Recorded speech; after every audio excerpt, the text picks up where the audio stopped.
Yo, yo, yo. What is up, everybody?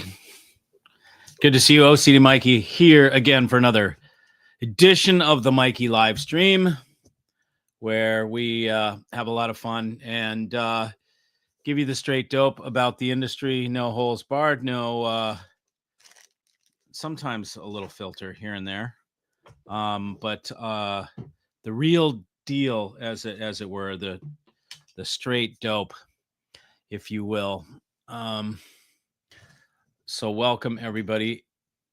We got a great guest today. Our guest is Tony Manassian, a tracking engineer from Los Angeles who has a lot of experience recording. And I've known Tony for a long time. And I love talking with guys like Tony and other guys in the production end. You tell him the stuff that you hear in hi-fi. He knows because he started making speakers, so he knows what they say in hi-fi, and it's just comical to know what we say in hi-fi in many ways is just so silly, like what the engineer intended you to hear and shit like that. It's all just bullshit. There is no engineer intending for people to hear shit unless it's a very small label with, where they're an audiophile label, and that's what they're doing. Yeah, spent all day. What's up? Maurice was first. Hi-Res Audio Costa. What's up, Mikey and Tribe? How are you, buddy? All day today on the motorcycle. 2 hours there, 2 hours back, 4 hours in transit, and then we did some test rides. And we're at the vintage motorcycle races in Barber Motorsports Park, which is a great place. And yeah, so that was cool. Saw Cool and the Gang yesterday, which was a blast. Man, what a great tight horn section. That was really killer. The horns were freaking awesome.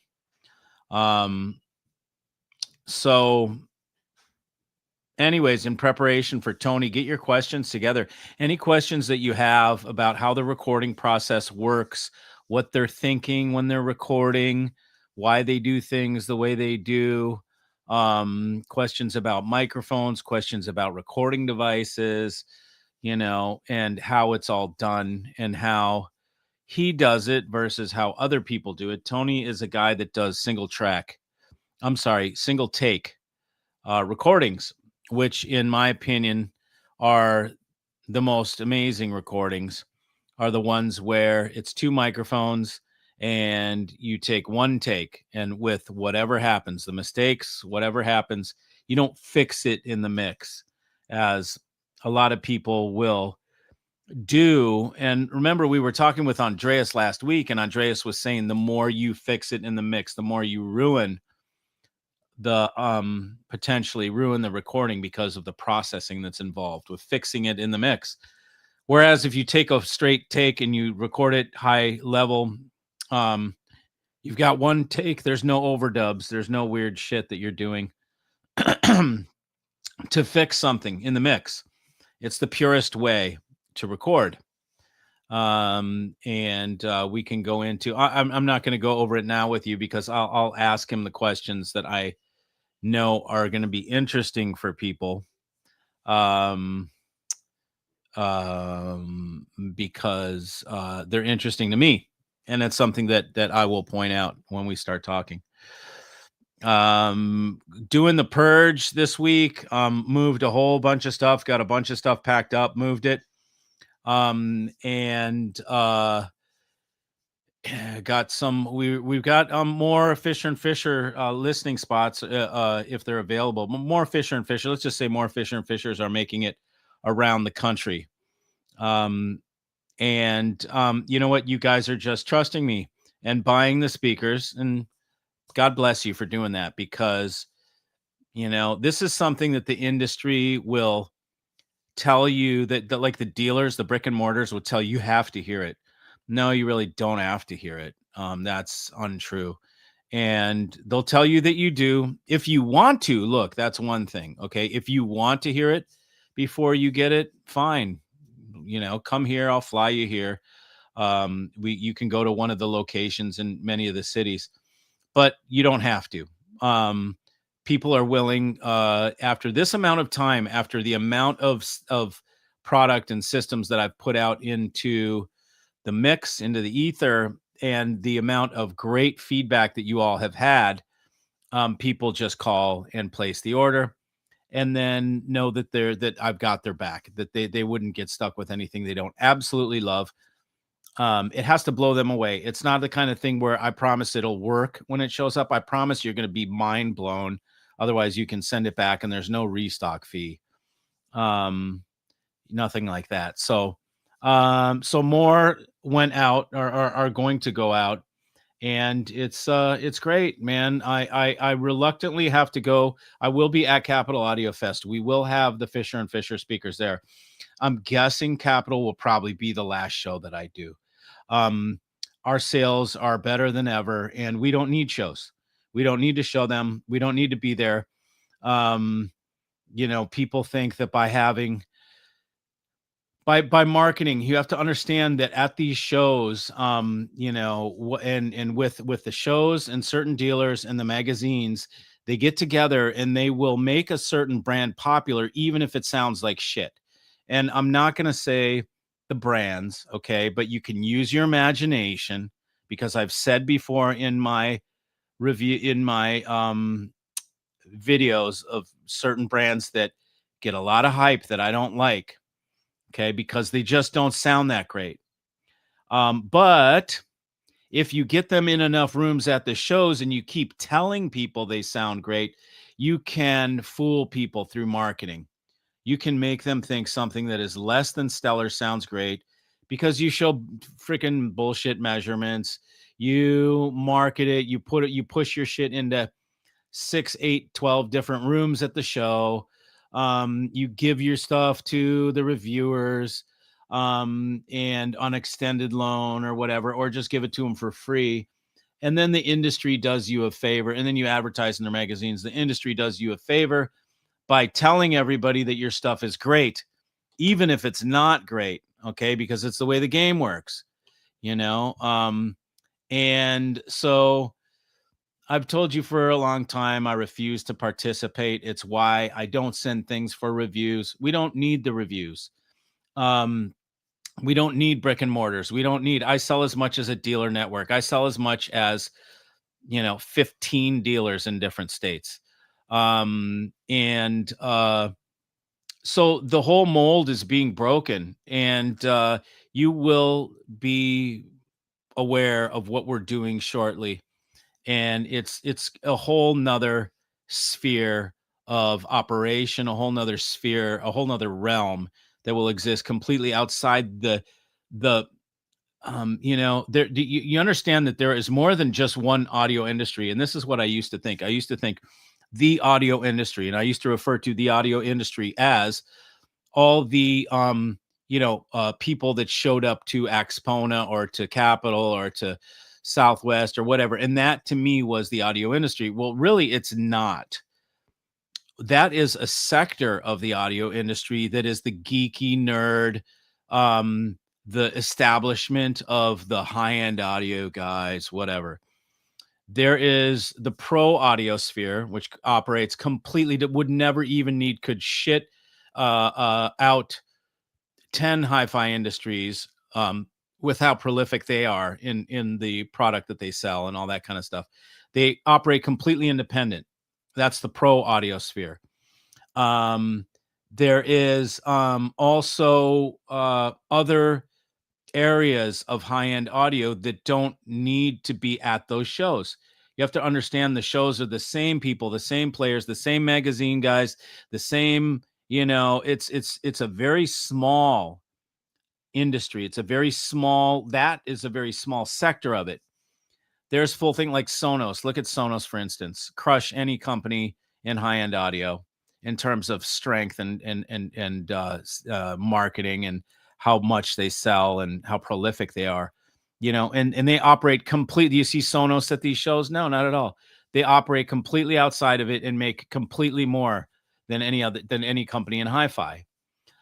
Same with Bose, another one that's never even at the shows. They don't even need the industry. They can they don't have to send anything for reviews.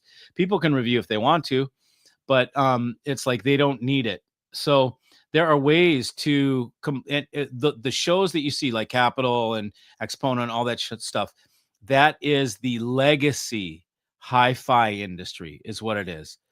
So it's a very specific part. It's the legacy hi-fi industry. The legacy hi-fi industry is croaking. You just saw MBL get bought by the Chinese. God knows what's going to happen to that. We saw what happened with Audio Research. People had to buy it out of receivership to save it, or it was going to crash. Hopefully that comes back. It was a great American marquee. And you've just seen it left and right. You're seeing the writing on the wall. The stuff, it just keeps getting more expensive, and they keep looking for people with more money. And so it's not at all what it once was, and nor will it have a future. But they keep thinking you got to have dealers and put the product in dealers, and people got to come in and see and listen to the thing. And it's like, yeah, you guys are so fucking clueless. You guys are I feel bad for them. They're hanging on to the old way of doing things, and they'll perish that way. And they're nervous, and they're trying to poach customers and do all this shit. It's such a gross industry, the way they operate. And they're so paranoid, and they think that, and it's just, and it's just what it is. I talked to a person that is a business expert, if you will. And they told me that's what happens in industries where there's scarcity. Okay. So in industries where the shit, it's on the skids, there's scarcity. People are dying. They're going broke. They're crumbling. That is where they get paranoid, and they try and poach each other's customers, and they do all that shit. That's an industry that has scarcity. The industry where it's flush and doing really well and vibrant, they have healthy competition, but they don't need to poach each other's things. They just do their own thing, and they ignore others. They don't have to poach. They don't have to play games and try and steal things, or steal technology, which they love to do in this industry. It's ridiculous. So I stick with brands that are established, been doing this for a very long time. Fisher and Fisher, 40 years making speakers out of stone, probably the guys that invented making speakers out of stone was Fisher. Eggleston Works used to use granite. So Eggleston Works did it a long time ago, but Fisher is older than Eggleston. So, probably the pioneer of stone speakers was Fisher and Fisher. Playback Designs, the guy who invented sample rate conversion. Okay. How do you get a better DAC designer than the guy that worked for the tape companies that made, Studer of Switzerland and made the first digital gear for Studer, and then invented sample rate conversion and created Sony for SACD for Sony.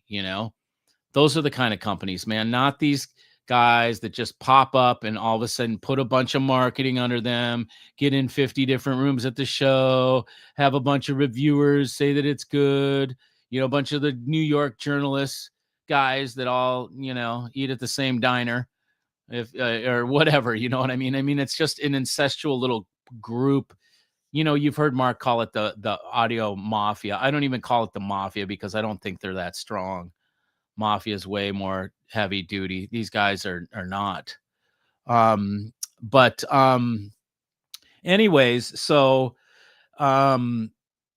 everything's been going great. We will, and again, I know I keep telling you it's gonna come, but trust me, I have 2 meetings a week with and it happens every week, and the structure is building and getting more. It started with a concept that I had, and every week we are making charts. We're putting things in spreadsheets and charts and all this stuff, making a bunch of structure for it.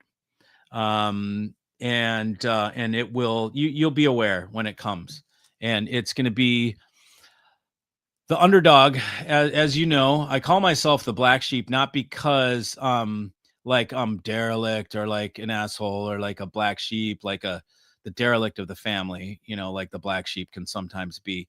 It's because I stand alone and I don't follow the herd. And it is because why is AI talking to me? Exit navigation.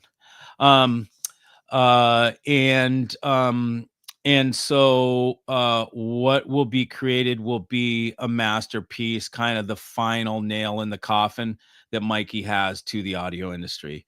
And whatever, they can go do their own little thing that they've been doing for the last 100 years, and they can keep doing it. I mean, it doesn't matter. They're going to keep rehashing the same freaking amps and the same shit and telling you the same things and using the same words and telling you the same bullshit, and that'll continue to go on. But what we've got will take it so much further. It will so outclass what's being done, that it will be really be a great day for me, because it's going to be it's going to be not what they expected. And they're going to go, damn, okay, we knew that guy was like, we were a little intimidated, or not intimidated, but threatened. The industry feels threatened by me, which I get it. But look at you all. I've got a great tribe. I spent the day with two tribe members. Tonight I came back, another tribe member's hanging out. He made apple pie from scratch of his own family recipe that was freaking off the charts. And everybody that Charles is here. So Charles has met a lot of my tribe friends, and he keeps saying, God, wow, man, the tribe is really a bunch of cool people. Like, you really have cool people. And I'm like, yeah, man, that's the whole idea, is we are the cool. I don't know what else to say. Just like regular, good, normal dudes is what I think of. Just like bros, right? Just like people that are cool. Like the other, and just, we don't allow the dildosity of the industry. We don't allow the stupid reindeer games bullshit, right? We're just straight and to the point. We like to have fun. We like to have a good time. Everybody likes to go to have something good to eat, smoke a cigar, kick back, listen to tunes, ride motorcycles, whatever, cool shit, right? Fun stuff. So we've created a great group, and it will be developed and edified. So really looking forward to it. Andrew, the motorcycle racer, says, hey, Mikey, how was Barber? Barber was great, brother. It was really, there were the vintage races. So, they had like the, whatever, RS 250s, the 250. I don't know if they had the 500 two strokes out there, but they definitely had the two strokes winding out, like these guys are basically flat in the corner. Those things look like they're so light. And then the twins, bah, bah, bah, bah. You might have heard the video that I did. I love to hear the twins. I ride a twin, for those that know. I like a Ducati, big fat thumper twins, that sounds so cool. So what up, Mikey? What's up, Mark? How are you, buddy? Welcome. Sardone. Sup, Mikey? So dope. Tony is joining. Yeah, he is, man. How's the feedback from all the shorts you've been doing? Great, dude. A pair of transmitters is gone. Some Fisher and Fishers. You got you saw, and you got the TIAC transport that I'll send you your thing for tomorrow. Yeah, man. I mean, it's good. People just have to sort of know what I have. I really want somebody to get those field coils, because those are very special, man. They're very special, unique. It's got to be a special, unique buyer. Michael, ask Tony about varieties of signal pathway distortions as it relates to equipment design. Okay, cool. Why don't you hang out if I don't remember, and then you can ask him. because I'll go through this. Let's see, what are we? We're at 9. Okay, so I've got to let's see where he is, because he should be here now. Let's see.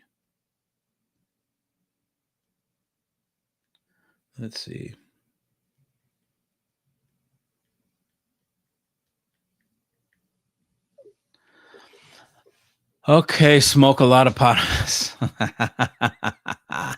That's funny. And what is that, like a sock puppet? It's the best.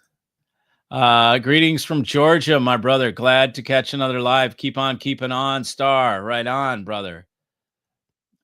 Keep calm and listen to reggae. Keep calm and listen to reggae. Word up, dude. Yeah, man. Reggae is chill you out right quick. Sounds like you and Ted may have something special in the making. No. Nope. It's not Ted. Not Ted at all. Ted is going to make something cool, and if it's as cool as I think it's going to be, then I will sell it. That is our that is our thing, but that's not what I'm talking about. I'm talking about a whole organization and a whole new industry and whole new shows and whole new everything. It's going to be completely separate from the Dildosity. It's going to be the cool guys doing it. Not the lick knobs, man. They can do their own shit, man, with all their little games, and we'll just do our thing and we'll ignore the rest. We're not going to even talk about the other industry. We're just going to completely ignore it. Yes. So 500cc 2-strokes are gnarly. I know, dude. It looks crazy. Hey, Rachel, welcome. You'll probably have some questions for Tony. Yoo-hoo, how's it hanging? Look forward to this live stream with Tony. Yeah, right. I see you, Tony, in there in the waiting room, man. I'll bring you on in a second, buddy. Which speaker would you choose between PS Audio or Vandersteen? Neither. Those are not either brands that I like. And I'm not saying they're bad. It's just not my vibe. So, evening tribe, even Tommy. Okay, hello, Hi-Fi Tribe, transmitting peace, love, and cosmic sound waves across the spectrum. May every beat lift your spirit and every note carry light. Right on, man. Good to see you again. Good to see you. This guy is perfumier. I mean, that's even just a bad word, but what is the oral sensation? But that doesn't really not oral. Olfactory. You're an olfactor extraordinaire or something like that. I got to come up with a name. But man, this guy knows. He's into scents. So that's another thing. Scent is another of the 5 senses, right? So smells. If you look over here, I can show you a thing. Tony probably knows what oud is. You know what oud is? Yeah, anyways, oud, and I've got all these different essential oils that really smell very intense. Hey, Don, welcome. Okay, so everybody give a welcome, a warm welcome to Tony Manassian. I'm going to add him to the stage right now. And from Tonian Labs and from Oriaco Speakers. Hey, Tony. Hey, hello, everybody. How are you, man? You're live. Good. Good. Welcome, man. Good to see you. Thank you for having me. Yeah, man. Dude, you look. How is it you stay looking so young and I'm getting so old? Look at my gray hair, dude. You don't even have gray hair yet. Yeah. Oh, man. Good to see you. Good to see you. To see you guys. So, Tony, yeah, I was kind of telling them a little bit about what you do, and maybe if there's anything that you want to add, feel free to add it, but essentially I told them you're a tracking engineer, which means you record music, you record bands, you record instruments, and you have a very impressive microphone collection with many unique and different microphones, hundreds probably. Am I correct? Hundreds? More than that. More than that. Okay. And so what I don't think the people understand, and we can start here perhaps, is that every microphone has its own sound, its own je ne sais quoi, its own thing going on with it, its own texture, its own presence, its own, you can go more into it. And you choose the microphone that's best for the job at hand based on what you're going to record. Is that correct? That's absolutely correct. And so, can you tell us a little bit more, like just a general 101 about microphones? Some sound like this, some sound like that. I use these. These are typically used for, this. There are omnis, there are cardioids, and most of the classic are recorded with omnis. They're not suitable for. I mean, they are, but you have to have a controlled situation, especially for overdubbing and stuff. You can use them, but 90% they use a cardioid microphone to record a band, especially when they play together live. Mm-hmm. You can use in a certain way omnis, but usually it's not fashion. Mm-hmm. So And most cardioid microphones, 90% of the time. I got you. And are there certain, Play. like, as I understand it, some microphones are used for drums, like SM57 or something like that, Yeah, and then other ones are for vocal. yeah, SM57, 99% used for snare mics Mm-hmm. because they can handle the pressure, and they put the like maybe 1 inch or 2 inch far from the snare, and it rejects the side cymbals and stuff, and it's better proofing that that microphone works for that application, and that's about it. Like there are some other ones. Bear Dynamic 201 is being used sometimes, like Al Schmidt and some other guys. They put AKG 451 attached to the Shure, and that's a condenser microphone. They blend them together to have a little bit more fatter sound, but it's just the voicing of the engineer, how they feel that it translates to their monitors, which is the most important part for them.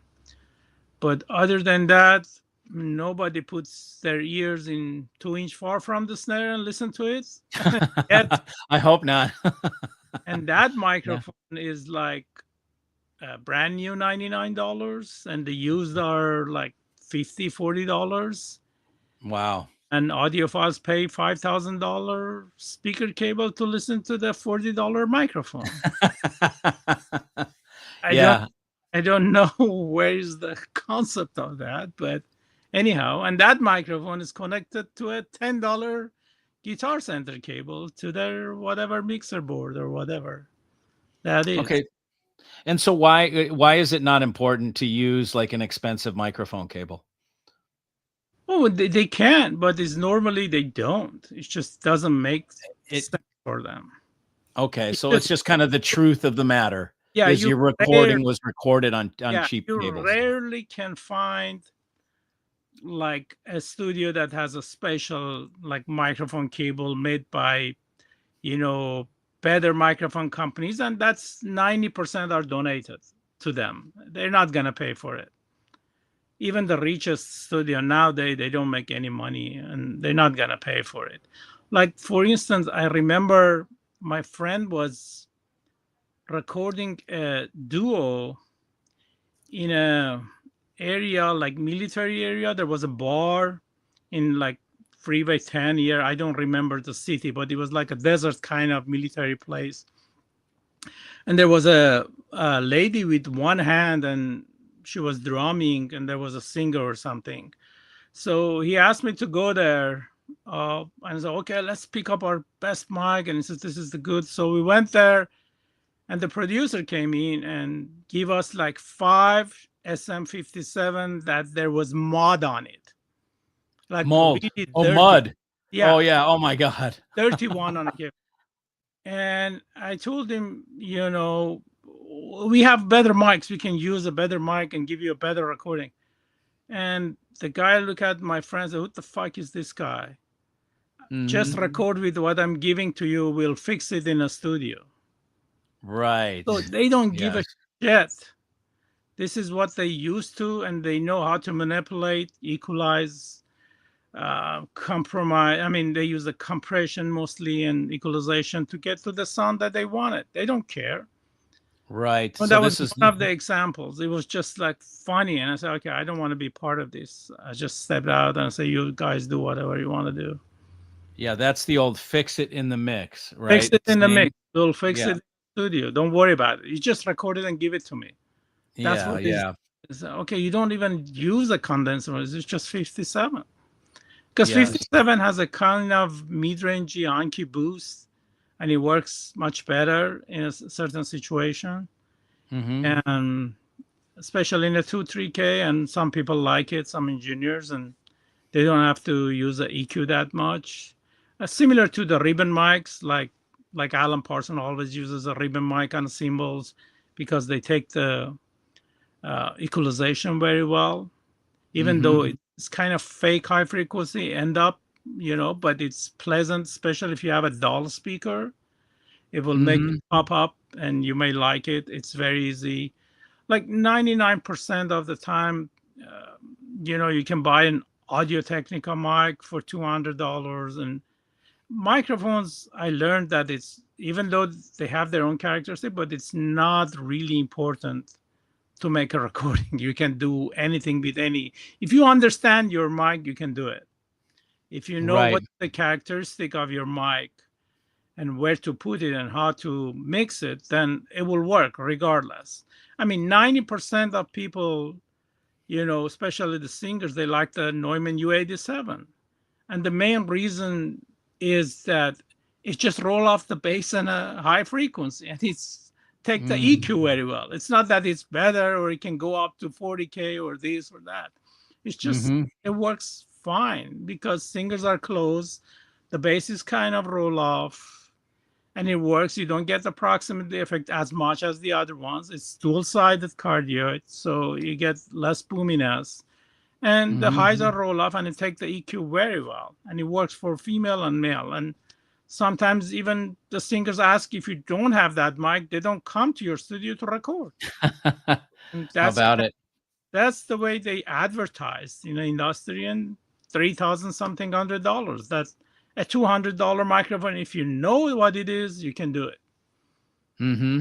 I mean, So is it true that it would be better? I mean, this is how my mind works, that it would probably make more sense to do the recording using the microphone that has the proper EQ for what you're trying to do so that you don't have to do any processing in the studio, right? Wouldn't that be better? It's almost like a passive way of doing it yeah, rather than but no it microphone is, wouldn't doesn't it sound better? yeah, no microphone is like that. You know, if you buy the best microphone, which is the B&K, which used in the measurements, Okay, and right. you buy the best microphone preamp, and you record directly in one instrument, it will sound like crap. It will never sound like the actual Yeah, things. but Tony, it's flat. Yeah, yeah, yeah. It's Okay, what Tony's talking about is he's talking about an instrumentation microphone, which means the frequency response on the microphone is virtually flat, if not perfectly flat, because it's for its instrumentation. It's meant for test recording test things and reading out for if you're testing a speaker, or you're testing if you have to record some engine or a machine or something and see what it's doing in a commercial environment or whatever. You can record things and it's extremely accurate because it's dead nuts flat, but the end result is it sounds like ass, yeah. for Me- music or for Without vocal. measurement, you're nowhere. But measurement is for engineer to know where the mistakes are. It's not for voicing the thing. So measurement, if you don't have the measurement, you don't go anywhere. You don't know. You just randomly make up some speakers or something or microphone and you don't know.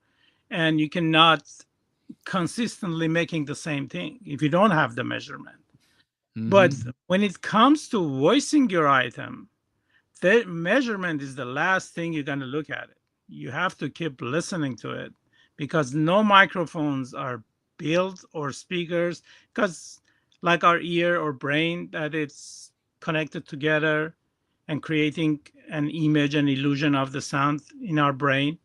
So none of them are like that. So you need all those things, and there's only two transducer in a signal chain. The first one is microphone, and the last part is the speaker.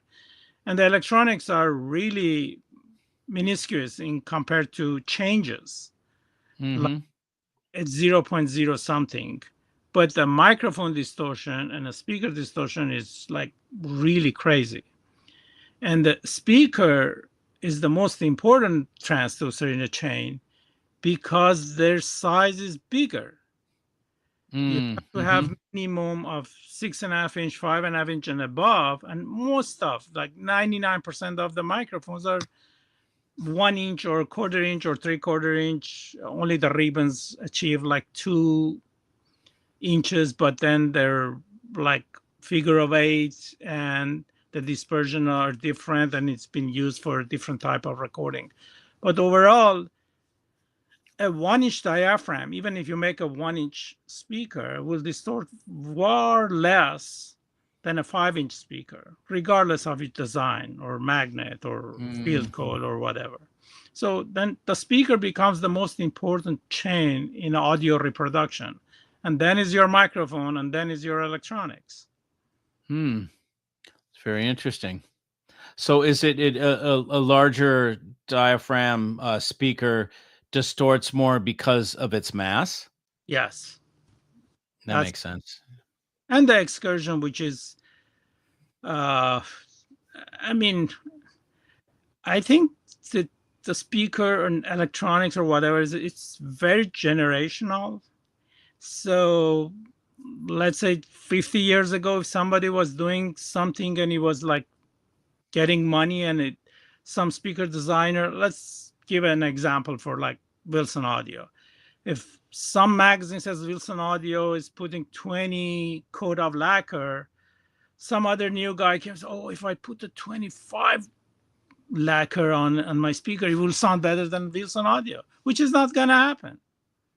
The design is more important. And then the new driver came in and the new engineers came in and they start having drivers that they move a lot. They create a really basic sound. And most of the now drivers are not usable, in my opinion, for music reproduction. And then they ask you to put the bass trap. Right.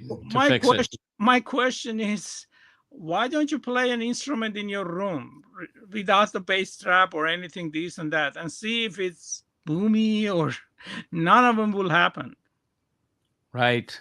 You know, once your speakers start moving, like especially the mid-range is the key. Just imagine somebody singing and is doing whoa, whoa, whoa. Start moving.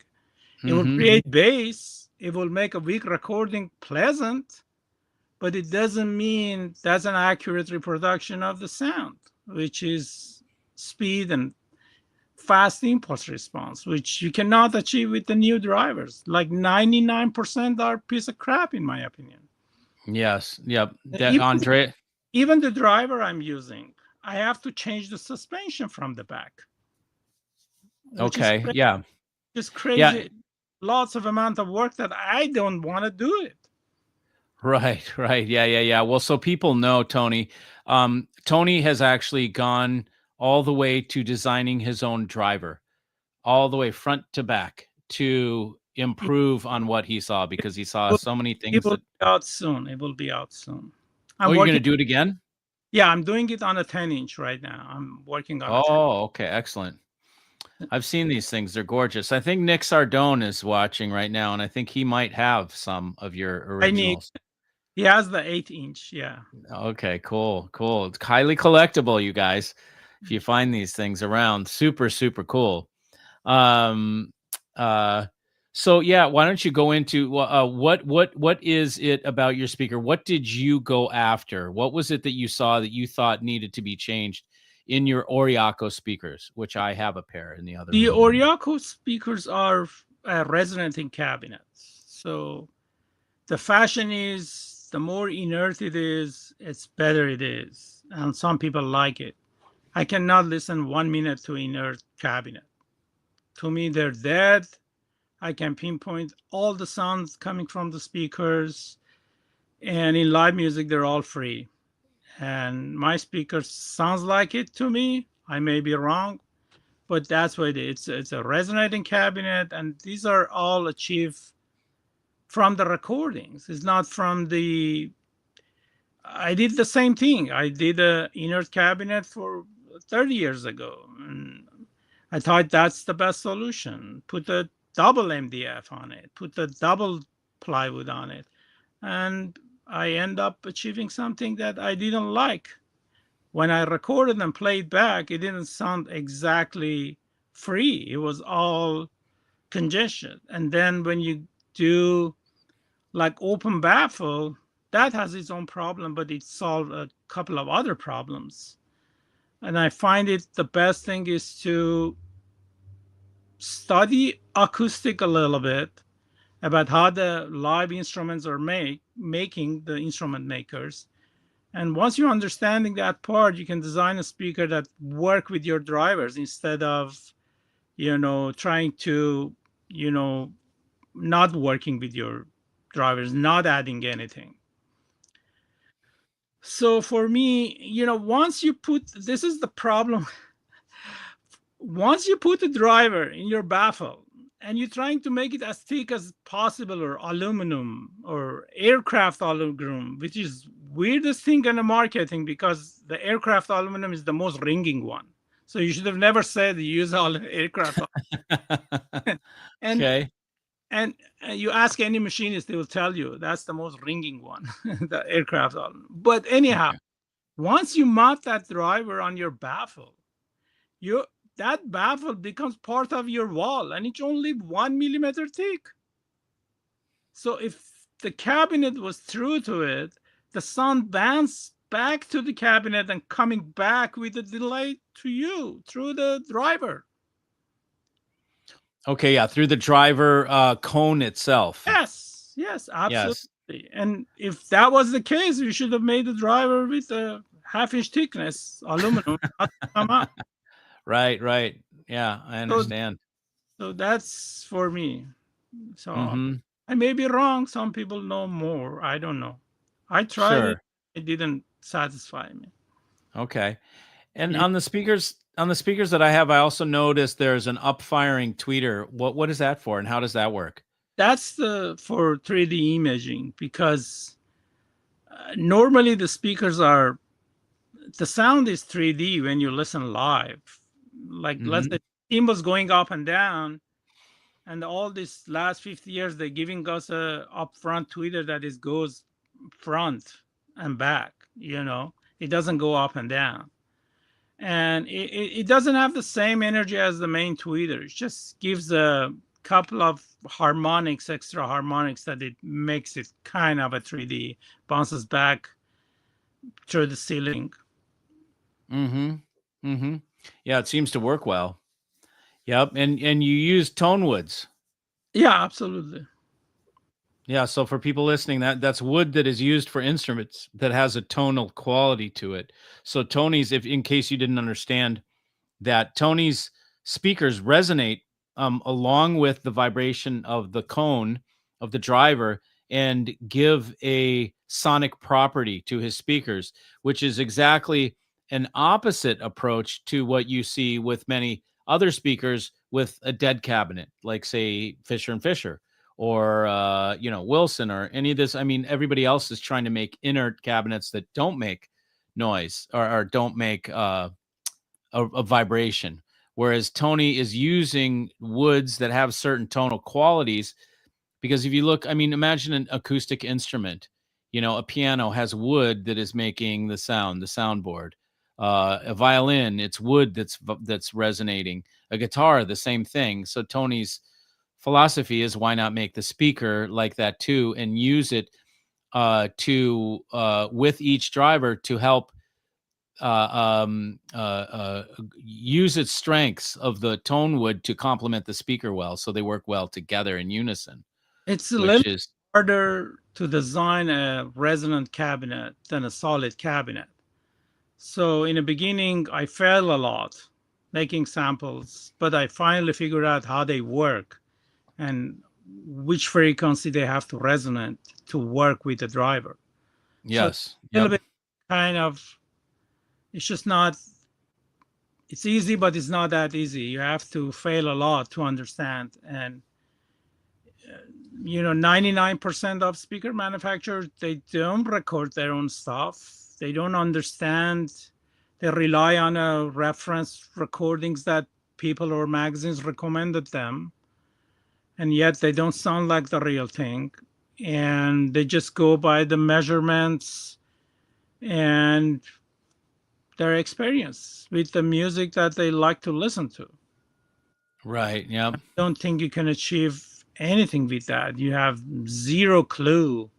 Like if someone says, okay, I hear this speaker has the snare is mixed forward, you have zero clue, that if it's been mixed that way. Or maybe the other speaker that you had was sounded a little bit laid back that you feel that way. They always compare to the existing speaker that they like. They don't compare it to the real thing.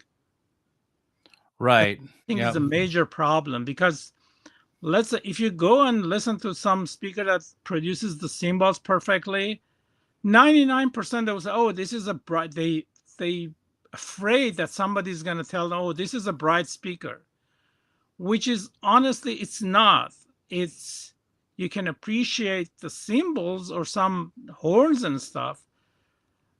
But when you go, it's kind of, if you go and tap on the cymbals, they're even too bright in real life that it's hard to even produce with even bright speaker. It's just not Right. rarely happening because the Yes. Yeah. dynamic range is crazy. It's like 80 dB and everything is compressed. And that's why it's usually it's hard to do. And it's like you can have two kind of speaker. One is going to be like some people, they appreciate the recording technology and they follow what is possible. Like 99% of my recording, it's not listenable compared to like you have to get listen to it for 50 times to get used to it. The melody, the guy is very artist, but 99% they listen to the first time and they want to sound like Dire Straits, which is not going to happen.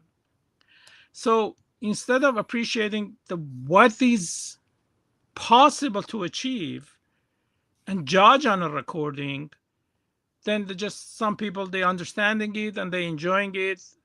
It's for testing, not really enjoying the music. If you're not, most of the people who enjoy my recordings are musicians because they understand what the guy was doing. But an average Joe is just listening to it and say, this is piece of crap. Whatever. But it's like two type of car you can have. You can have Ferraris putting in a racetrack. You can feel everything, every movement, the tire, everything. You appreciate the car, the gearbox change and everything. And then you can have a Toyota Camry. It's like a background music. You can play in any field and it's drive the same. It take you from A to B. You never understand what was the situation on, if it's a bumpy road, not bumpy road. But if you take the Ferrari in a track, it will give you every piece of reaction from that car engine to your body, and you can appreciate that. And the speakers are like that. Some people, they just want a background music. They don't care Yes. who has been recording what and how it's been recorded. They just want their music to sound okay. And they're compromising in a decent way. If it sounds a little bit like that, they're okay with it. And they pay for it, regardless of the price. Mm-hmm. Now, that brings me to thinking about your recordings. And is it true that the recordings that you do, I've got them, by the way, for people that buy from me, they get a free Tony CD or two with their order. And Tony, don't you do just two microphones, single take? No, I use multiple microphones, but everything Okay. is live to two track. It's mixed live to two track. Okay, got it. Okay. So no, I did try two microphones. It's never gonna happen, regardless. I see. That makes sense. Regardless of the quality of the microphones that you have.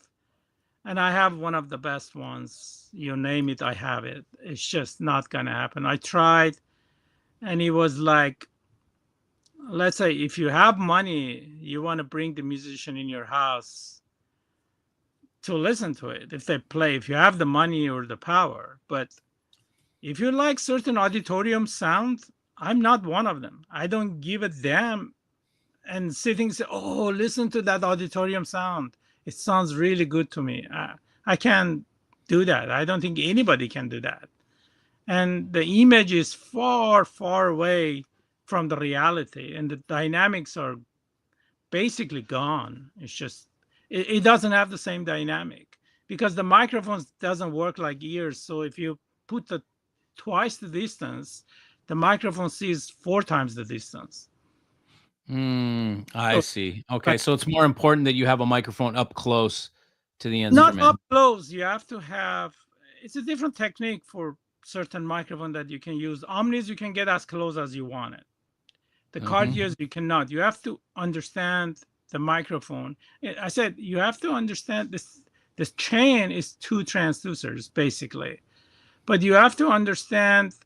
The first thing is the microphones. You have to understand your microphone, and then you have to understand your speakers, and then you have to understand psychology behind, and then you have to understand acoustic. You have to understand the psychoacoustic about it to put them all together. It's just not going to happen in once. If you do like one thing perfectly, you have to understand the mix, the compression, and the equalization. If you understand all those things and put them together, you can get closer to live music. It's never going to be like live. Right, And of course. okay, 99% of live music sounds like shit to me. Right. When you go and listen to just Yeah. bunch of, amplified, scratchy, live, it's just not listenable unless it's a quartet or a jazz band without, amplifying the bass or something. That's if you're close in a bar, you can enjoy it. But 99% are amplified. I cannot stand it. It's just live music. It's just not as people think. Sometimes I record it with the headphones and I listen and I take the headphones off, and the recorded music sounds more pleasant than the live that I'm even listening to it. Yeah. It's a total different thing because the room reacts so much on a reproduction sound, Yeah. and it's just Yeah, when I go to the live shows, for me it's like just kind of the energy and the feeling of what's going on. I almost don't even critique the sound, because if I do, it's not the place for that. I'm more into the vibe and the feeling, and you can feel it. Like, a lot of times in the home you don't necessarily feel it unless you have very dynamic speakers. sure. So it's an interesting different way of perceiving the music. And of course you have the artists there, which are performing, and when they're in the process of performing, that is a unique energy. When a human's performing, we're listening to the recreation of it, and so it's not actually, they're not creating, but when that creation is happening right in front of you, there's a certain energy that we can't capture right in the recording. It's similar to watching a comedy movie. You go to a movie theater, you laugh every minute of it. You come at home and watching at Netflix is not funny because the energy people give you, it's different. I see. Yeah. There you go. I remember I went to Disney Hall. Zakir Hussain was playing tabla with some, I don't know, Doug McLaughlin. I don't know what famous guitar player or something. I went to Disney Hall and I paid a lot of money for my ticket. And I was close to the stage, but on the side. And then I suddenly see they putting an ATC speaker 3 feet far from me. And I said, I don't want to hear that speaker. Right. Not about the ATC, any speaker, It's just you want to hear the tabla. I just came. You design an auditorium, and I pay for it to sit up close to hear the live sound of your auditorium. Why are you amplifying that? I don't give a damn. I want my money back. I was thinking, so give me my money. I don't want to hear, like, it was 2 stage. The sound, it was coming from speaker because it was close to me, and it was coming from the stage, and I hated that. Sure. Yeah. These things are, but I think most of the people, they wouldn't care. They just want to go and see their artists. Yes. Yeah. Yep. That makes sense. Here, somebody, speaking of ATC, Rachel asked, Tony, do you use ATC monitors? No, I don't. I have my own monitors. You make your own. Yeah, of course. Okay, here's somebody else. Tom says, Tony, there are remasters just about everything out there. What is actually done on a remaster of a classic album like Pink Floyd The Wall? Or is it just a gimmick? Or what are they doing with the remaster? Gimmick, they do a different equalization. uh, they look at what the mistake was in the first release, and they try, let's say if they change the monitor, they try a different kind of monitors and boosting here and there, and they maximizing the energy for the radio. That's how they try to make it a little bit different and get your money. That's all it Okay, is. so they try. It's for selling the same music It's another time. for selling music. Okay. And I have heard some people in production tell me before, um, don't ever buy the remaster. Only listen to the original. Why is that? Uh, uh, Not Does on. it like does You it never degrade it know. somehow? No, first of all, yes, but you never know. It might be the remastered to a guy's hand that has a perfect monitor, or whatever monitor that he has that he understands, and mix it the way that it sounds more pleasant. So 80% is not gonna work because you have a degradation on the tape. You're gonna get a couple of other things. Mostly it sells pitch. But Mhm. sometimes you get an engineer that understand the music and how to mix it, and he get a good digital copy of the tracks, and he put it in the system, and he makes it a little bit better. It's like hard to tell. It's just hard to tell. Got But you. 90%, if you have the original one, I wouldn't buy a remix one.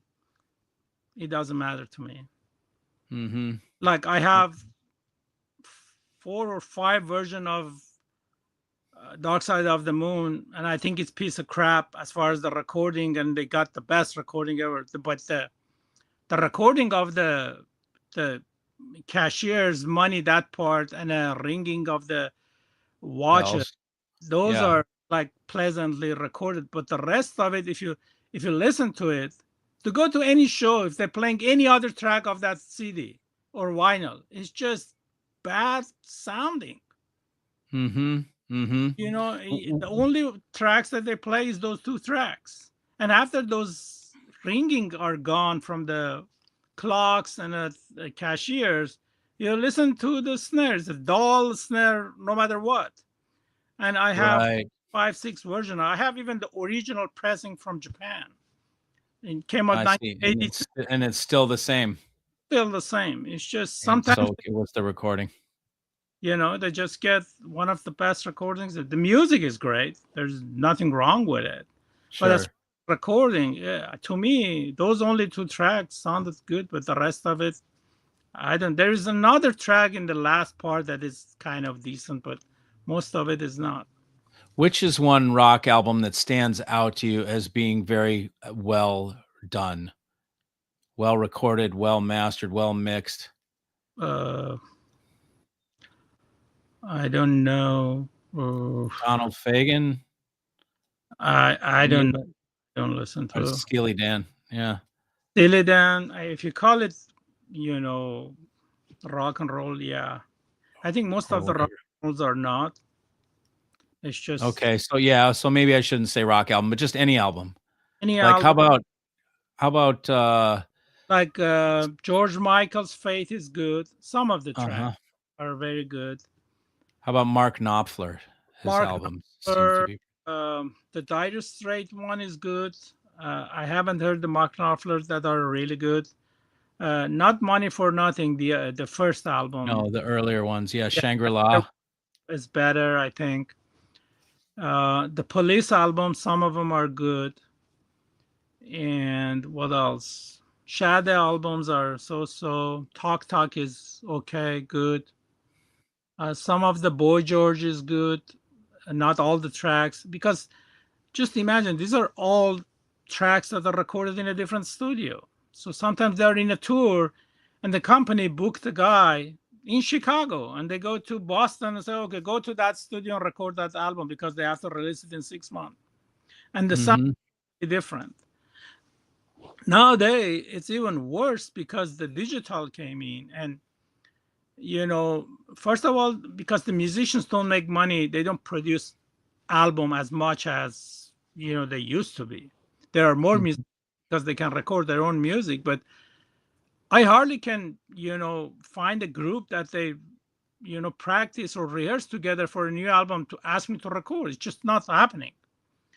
The only time it's happening, I have to pay them. They play classical, and I don't pay them anymore for that.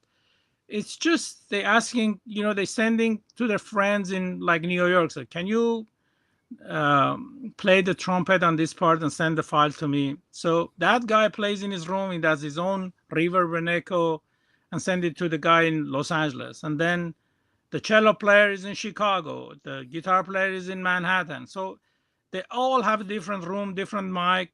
They don't care. They send it to the actual guy who wanted it, those tracks, and they mix them together, or they send it to the guy who makes it. So all those reverbs mixed together, it doesn't sound like real music in one room play.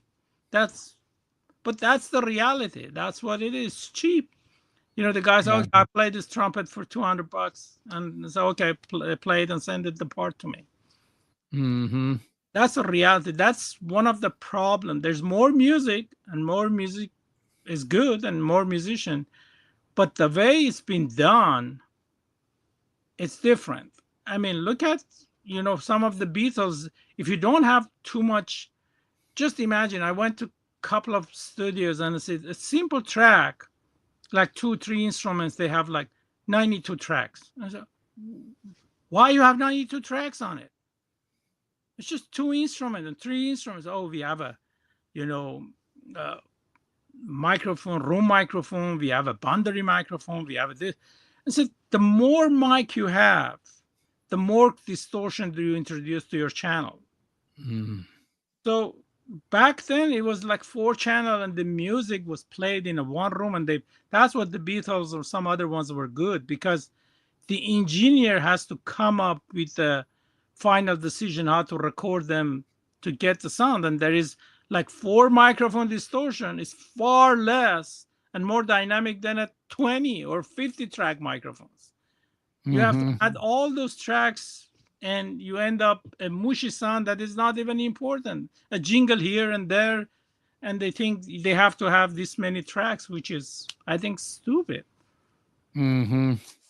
Well, I think a lot of the part too is the people, the majority of the people that are listening also don't give a shit, right? They No, just listen to so they're on the production, and they're like, fuck it. And they don't care if we did a good job, they wouldn't even know it. I mean, You no know? company or label will ask the engineer to make it that it sounds like. No one. They don't give a damn. So just make it, send it to our mixing engineer here. We send it to mass engineer, and we advertise, and we make the money. Yeah. Why do you think vinyl got popular? Because they make more money. They advertise everywhere. Mm-hmm. There's And nothing. There's nothing wrong with vinyl. There's lots of problem with vinyl, and one of the benefit of it is a tone control.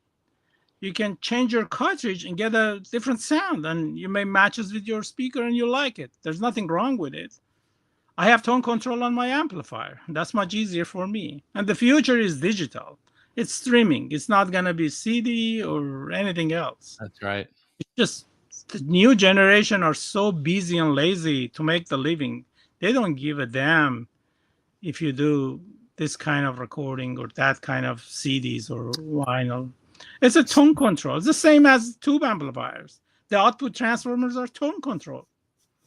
You can tube in this, and some people like to do it. And, I'm not saying they're bad or good. It's just not for me. I mean, if the tube were absolute the end of the game, we should have recorded with the tube microphones that I have. We should have mixed it in a tube mixer. I don't have, and not too many people have anymore. And you have to put a tube recorder and then putting the tube mastering. But that's not the reality. It's gone. Right. Yeah. Never gonna come back. It's just right. Just you have to live with it. You have to make the best what is possible. Yeah, exactly. Which kind of boils down to my sort of general philosophy, which is have fun with this shit. Don't take it too serious, because when you take it, you can't. This is playing. We're playing around is all we're doing. We're playing with stuff. If you're serious, buy a microphone and start recording. Yeah, yeah, You right. will enjoy it. Yeah, there you go. There you go. So someone says, maybe this is what I have a Neumann. Rachel says I have a Neumann M147 tube mic. It's okay. Not thrilled with it. I like my U87 better. So that's what I said. Yeah. It's a like a workhorse in a studio. U87 is just, it has a perfect mid range and it takes the EQ perfectly. It sounds really like really good. Mm-hmm. Even though I think it has a 6 micron diaphragm, you can buy a $200 Audio Technica that has a 2 micron diaphragm and it's faster and stuff. But in a certain way, it doesn't work. That certain mic is designed to work in a certain way. It's just microphones is like speakers. They just have their own character. Flavor.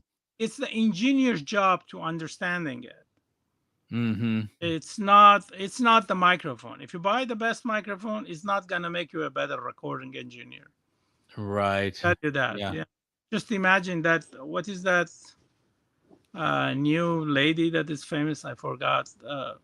Phineas something is his brother. They recorded with a USB $125 Audio Technica mic in their Mm-hmm. bedroom. Mm-hmm. Oh yeah. I I forgot don't her. know the names of them, but I know the story. Yeah, so it's kind of like that. And they send it to a mastering engineer. The guy boosts the hell out of the bass, and she's not even singing. She's talking kind of voice, but people liked it and they got famous. End of Yeah. story. It doesn't need to be, have a Neumann microphone for it. Yes. Yep. Art is different. Artists are different. Yep. So it's kind of like the moral of the story is, and one of the favorite audiophile sayings is, "Don't color the sound." You can't have colored sound. And it's like the second you put a microphone, you're coloring the sound. Right from the get go. Well, let me ask you this. Let's say if you have the best speaker in the world, best measuring speaker in the world, and best Mhm. recording in the world, when you play it and you don't like the sound of it, what is the point of it? And I want to ask any audiophile, can they tell me, like, even the best recordings or the best speaker they play, can they tell me what brand of string the guitar player used to play that, or what kind of spruce was sourced for his guitar, or what kind of skin was on the drum? You Yeah. cannot even tell when you listen live to it. It's Sure. just color and flavor that the musician chose for that That's right. That's sound. right. So it makes it a masterpiece, Yeah, you and you know? get closer to it, but you will our ears are sensitive, but not that sensitive that we can detect those. We can tell, oh, that's a beautiful acoustical guitar, but we cannot name the brand name and the model number when we listen to it, Mhm. unless there's a like weird way of guitar, like Ovation or something, that they sound different. You can still say it's Ovation or something, but you can't tell. Oh, okay, this drum has a 3 ply. The outside ply is mahogany. The inside ply is so Right. Serbia, and you can't tell it. It's just no point. It's all coloration Right. by design, and the microphones are colored no matter what. Right. So you just have to listen to it. Neither you like it or you don't. Yeah, if you like It's it, it's like hi-fi. yeah, I always tell people, say, if you go to a room that you like at the shows, just buy whatever the fuck they playing with. Just Right. don't try to make it better because you're gonna fail. Yeah. They play a zip cord cable, buy that zip cord cable. If they Right. playing with a $20,000 cable, you have to buy that. Mhm. If you like the sound and it resonates with you, you have to copy whatever they do. If you try Yeah. to make it better, it's not gonna work. Right. Yep. Absolutely agreed. So Remember, now go ahead. what? No, no, go ahead. There was a question. Oh yeah, Nick says many speaker setups struggle to achieve depth. There are digital audio workstation tools that create it, but can it be done with mic placement? Absolutely. Absolutely. It's the mixing and a mic placement. Yeah, Hmm. can be done. but then you need the speaker to be reproducing it. Certain, speakers that are designed to be directive, probably you're not going to achieve. I mean, the room creates a big role. It depends what you have and what you're looking for in your playback system. I mean, if you remember when you came to LA, I was trying to audition the speaker for you. My dealer didn't have a CD player, and I asked him to go buy a $30 Blu-ray player from Sony, and we played through that for you. Mm-hmm. So That's right. Yeah, it's true. It was very good. I remember that, man. I still have the video somewhere. I need to make it into the video. What Andrew asked, what are your thoughts on soffit mounted speakers? what Like is that? those are the one like in studios, you know how they'll have in the front wall, they'll have speakers mounted into the wall. Oh, So yeah. yeah. What do you think of that? They are good, but you're gonna get the benefit on the wall boundary. But it's just most of the time they're like 2 15 inches that they got fashioned by someone, and they play so loud for the musician or the producer, but it's actually not the sound of it. They get so much bass with those, low bassy drivers, mostly JBL or Altec. They use those to just impress people, but those are not final sync. There's no audiophile putting in an infinite baffle like that for listening. If they have, then you can benefit from it, but overall you're not gonna get a deep image from it. And the angle of the tweeter, they have to have a delay on it. The angle of the tweeter is forward instead of backward like the audiophiles were doing, because most of Mm-hmm. the angles from the ceiling. So it's just impressive when they play it like 4 15-inch playing in a small booth with a mixing board, and even the crappiest recording and mix they've done, it sounds impressive, and the producer passes it. Just say, okay. Mm-hmm. Yeah, I've heard those rooms and it's incredibly loud. So loud I couldn't believe it. Very loud, very loud. Yeah. Costa asks, are your speakers seal box or a periodic? No, they're not sealed. It's ported from Okay. Ported from okay. Yeah, guitar modelers have really taken over. Eliminates putting a mic in front of a speaker cabinet. Okay, so that's something part of the DAW, I guess. Let's see. Rolling Stones. Oh yeah, so he's saying some good recorded albums: Boz Scaggs, Dave Matthews, Eagles. yeah. Yeah, and this, I mean, what I was thinking when you were talking about that people don't really care, so much about the quality of the material. They'll just buy whatever is made, and overdubbed and done in the studio. Have you heard some of the AI produced music that has come out that's not even human made? And No, it's selling, it's hitting the top of the charts, and a computer made it. no, I'm not It's familiar. it's unbelievable. They make it in like what's his name? Um oh god, I can see his face right now. The other guy, the guy, Rick Beato, who has a Oh, big channel. Okay. He did a thing where he sat with somebody and he made a song in like 4 seconds. He told the thing what to make. He did it. It made a song in like under a minute. It created a song, created the lyrics, gave a name of the artist, made a picture of her, mhm, and all of a sudden, and it was a good song, mhm. and there's people doing that right now, and pretty soon it's like the artists are I mean, it's going to replace artists somehow in Yeah, many of the ways, which is pretty wild to think of. creation. The teenagers that they're gonna grow up with it. They're gonna get used to it. If you enjoy it, I don't care who creates it. It's just killing the artist, That's right. Yeah, genius, it's sad. real artist. And the problem with the new things is artists don't make money. It's just they're suffering right now. It's just they going gig by gigs, making $50, $70 plus food if they even invited to play. And if you make a recording, back then an average Joe was used to make more money.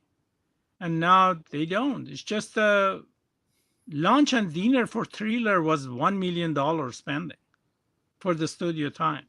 The people having lunch and dinner to just Wow. serving.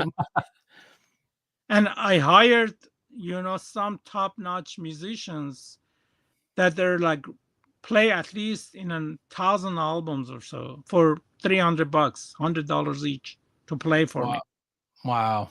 I asked them to play. I want to test my speaker, and the first question said, "There's so many recording. Why you don't test the other ones?" And I don't know what they did and how they molesting the sound. I just want to know what I'm using and how it's gonna come back to me. So that's why I have a clue.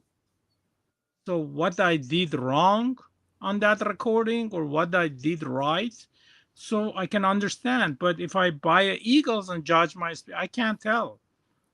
I don't know what the guy did with the recording or mastering. I don't know what frequency he boosted it or compressed. I have no idea. Yeah. There's no. It's like, if like let's say somebody if has like, I'm not against Macintosh. I like their CD player. I like their preamps. I like but I can never relate to their, power amplifiers. And store we used to work, they had like so many models that we had. It's just if somebody give me some opinion with the Macintosh power amp, it doesn't mean anything to me. Not relay that amplifier with those autoformers. It's just not for me. I can't. It's just $100 integrated amp from Pioneer sounded more real to me than those colored amplifiers. It's just not for me. Sure. It might be good for someone. It's just not for me. And I cannot, if somebody tell me this is good and he has that kind of amp, I said, I don't care really. I have to listen to someone else. Sure. And I had same thing with the tube amplifiers. One time I had a position of Uncago in my hand. And that was the state-of-the-art tube amplifier from Onkyo, old Onkyo. It was $89,000 something in 89 or 90s. And it sounded horrible with my speaker. I said, okay, this is not for me. Maybe I right speaker for it. Nothing against them. It's just not for me. And some people swear by it. It's just sad. I'm done with the tube. After I got that, I said, this is the best amplifier in the world, and I'm done with it. I just don't want to go back there. Yeah. Yeah. Well, I mean, in doing a job, I've said before, tubes are for fun. And if you need to get down to business, then it's solid state. Yeah. You have coupling capacitor to change it, the sound in a signal path, and 90% of it like that. Then you have the output transformers that they're changing the sound. I said, you may find someone that they tuned their system to perfection with that, even that. But it's just hard,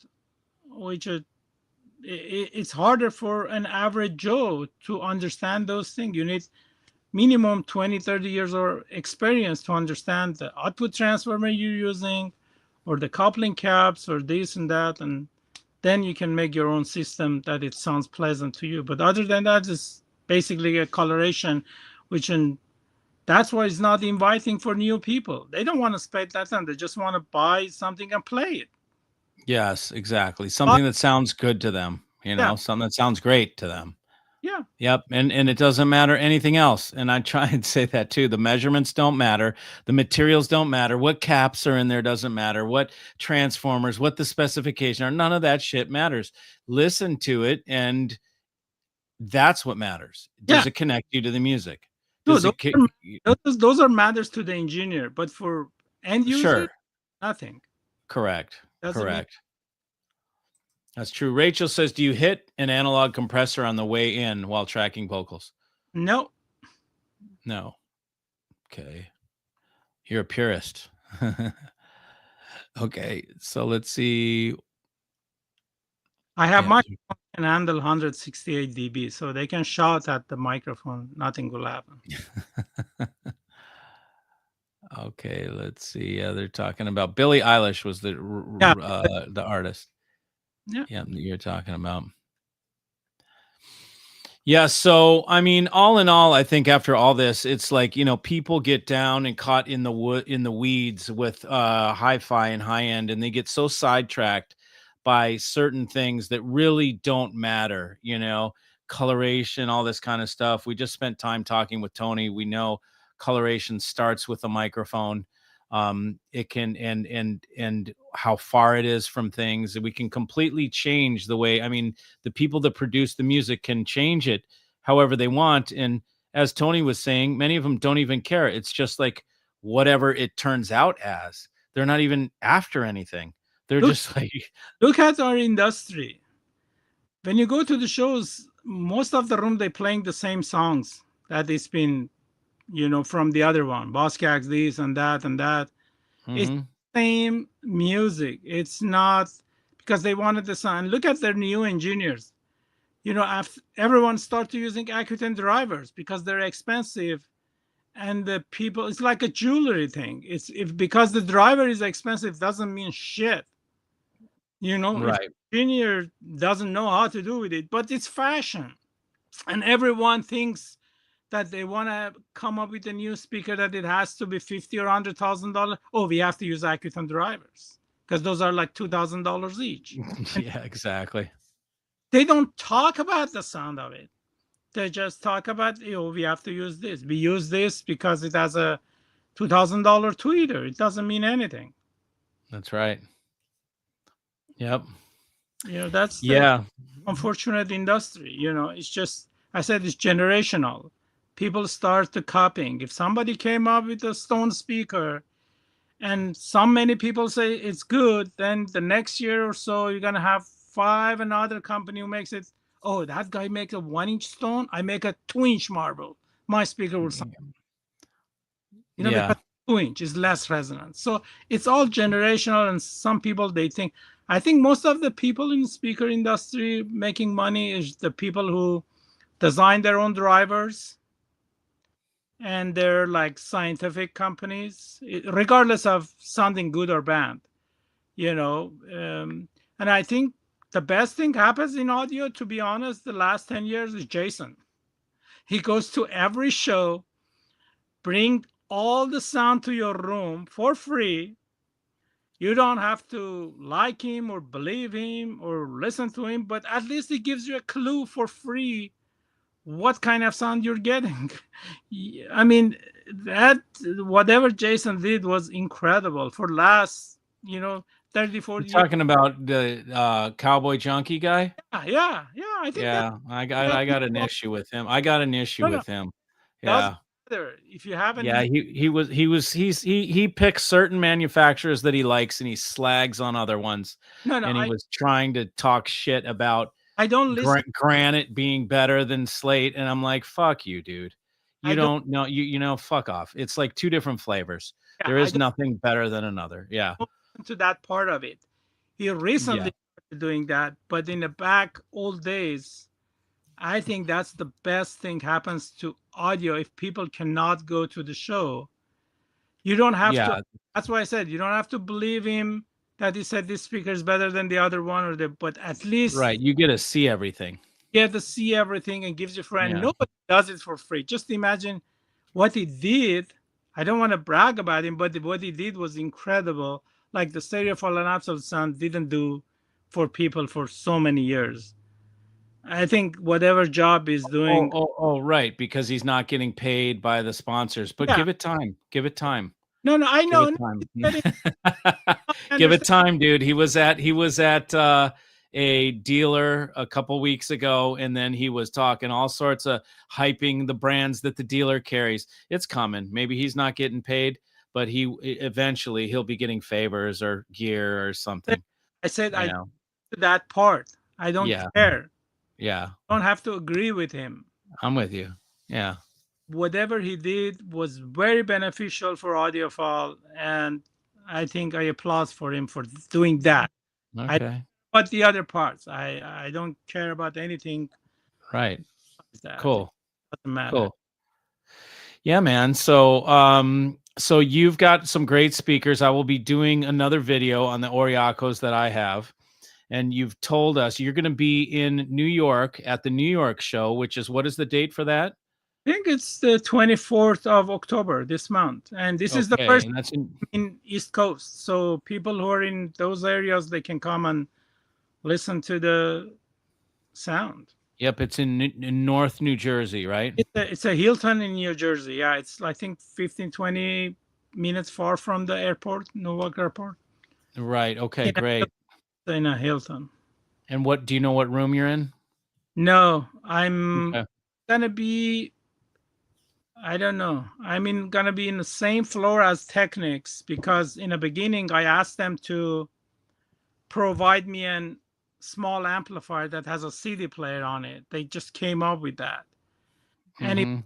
hold for so many months because they have to go through some process and I didn't want to ship my stuff, and I asked you and you agreed to ship stuff, and I said, no, Mikey doesn't have to do all those things. And I honestly don't care as much as it's a Class D. I don't care what the amplifier is.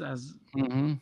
So I just as a one small unit, and the last 2 days they said they will provide me with that unit. It's a CD player and a digital amp, and I don't care. Mhm. There That's you good. go. Yeah. That's cool. So what speakers will be there? So the same one as yours. So Oh, okay. I'm gonna ship directly to hotel. I'm not sure, or I might gonna ship it to Nick. He's gonna bring it over there. He's close, so Mhm. I don't know yet. So that's what we're gonna do.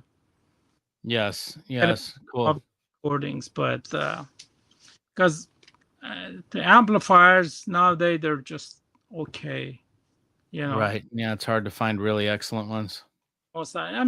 obviously it's not gonna beat the audio analog or the esoteric CD. It's not gonna come even close to it. Mhm. But it's just the easiness. And usually you go to shows, you get so much tiring talking to people and say, you just want to go home, just want to have Yeah. a small system. I even, you know, Totally. even an LA show, I put a $3,000 CD player and I play $100 Marantz CD because the drawer was faster. Because the other one was Super Audio CD. It takes time to read it if it's Super Audio CD or if it's CD. Takes time. And the Marantz, I just press play and it plays in 1 second. No, there you go. Nobody complain it. Right. You know, Yeah. it's It's almost better. It's almost better that way. You digital. know. Yeah. You know, as far as the 1644.1, I don't think any speaker can even play that potential of 1644.1. It's just not gonna happen. DSD was a good thing and it was a bad thing. It's better when you record DSD, but it's really bad when you want to share it. So you have to go to a different process. You have to go to analog, or you have to convert it. And I did that. But the result was worse than I was recording 1644 and copying the same thing for people. So Mhm. care about people. I think the 1644 is hard to beat. Probably 2496 will be closer to DSD, but it's just hard to tell the difference. And you can definitely tell the difference between if you record DSD versus 1464. But I said, if it's done only with 2 microphones and you're producing Super Audio CD and all the plants are closed, the only plants is open is in Austria. So you have to send your file over there to be recorded as a Super Audio CD, or you have to stream Super Audio CD. And I don't know how the streaming things works and how Mhm. or either they converting to PCM. I don't know. Nobody probably knows. They said it's native or whatever. But I said with 2 microphones, good luck getting that kind of sound. It's just not gonna happen. And Sure. you can multiply it with that Tascam. You can record it DSD. It's I've better. got one. Eventually, it's not. You can listen to some old recordings from analog tape that it sounds better than DSD. It's not I the can't tell. it's not the thing. It's 1644. I said the problem is the playback system. It's just you can't get any speaker can play a full potential of 1644.1. Mm-hmm. That's why I said it's just not going to happen. We don't have a technology right now that the driver can play like anything above 95, 6 dB, unless you multiply it with those kind of drivers and achieve 100 dB. But then you have lots of phase cancellation and comb filtering and those kind of stuff that is take away the coherency of the sound. But I said, for now, the technology is maximum 95 and CD will produce 96 dB. Case can achieve more than that. Yeah. Yep. Okay, man. Well, look, everybody, if you want to go see Tony, go see him in New Jersey with the Oriaco speakers. I will be making another video, and Tony's working on new projects. So keep Oriaco on your radar and listen, because it's definitely a different experience. I can tell you, the second I listen to Tony's speakers, they're different than anything else that I've heard, and I really liked them. So we appreciate your time, Tony. No Thank problem. you so much for joining us. And we will have you back again sometime, and hopefully we'll see you in New Jersey, my friend. Okay, take care. Goodbye. Okay, Tony. Cheers, man. Thanks. Bye. Bye-bye.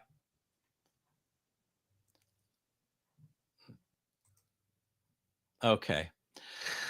Okay, everybody. Well, thanks for joining. I'm absolutely exhausted, man. I spent probably six hours total. We rode motorcycles to go test drive motorcycles, and then we rode all sorts of different motorcycles, and then rode bikes back. So I'm shot out. And then we rode through the rain on the way back, and sat in the sun while we were there. So I'm beat up. I'm road weary.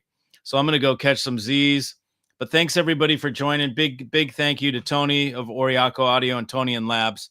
Very interesting to get a look at the recording side of things. And just, the reason why I wanted to bring him on, so he could talk about the recording process, so you guys could see how much of this little shit that is talked about in hi-fi just doesn't freaking matter. It just doesn't, really. And the measurements are for engineers when they're designing stuff, to get a grip of where they're going with it, not to tune it, and not to figure out what to buy from the measurements that are published, which in many times you don't even know how those were recorded or how they were produced, or even if they're real. So really the bottom line is to just get a system that connects you to the music, period. Something that connects you to the music, that makes you feel good. That's it. Everything else, forget about it. All this other talk is mental masturbation. Talking about this, talking about that. It's just, even when we get down to the recording, which they don't even care about, they just want to use it to make money. They don't even care about how it's recorded and making a quality product for you. Sometimes they do, but not all the time.